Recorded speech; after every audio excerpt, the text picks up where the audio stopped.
তো আশা করি তোমরা সবাই খুব ভালো আছো। আজ উচ্চ মাধ্যমিকের রেজাল্ট। তো অনেকের রেজাল্ট নট ফাউন্ড দেখাচ্ছে, মানে দেখা যাচ্ছে না।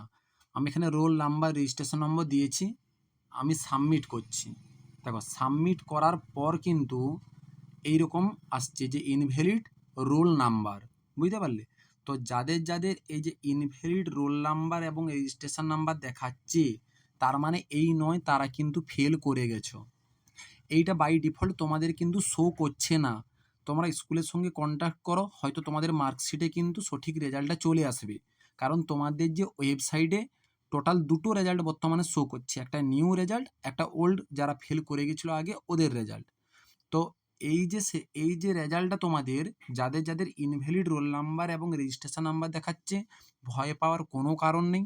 যে এইটা দেখালেই যে ফেল, তার কিন্তু কোনো মানে নেই।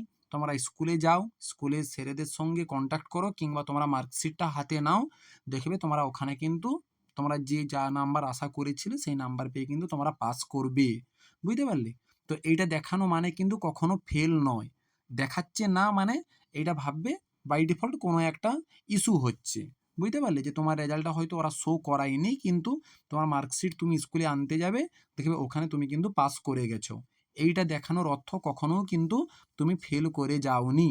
যদি ভিডিওটা ভালো লাগে অবশ্যই কিন্তু সাবস্ক্রাইব করে রাখো, এবং কারো যদি এইরকম কাদের কাদের এসেছে আমাকে কমেন্টে কিন্তু জানাও। ওকে, দেখা হচ্ছে নেক্সট ভিডিওতে।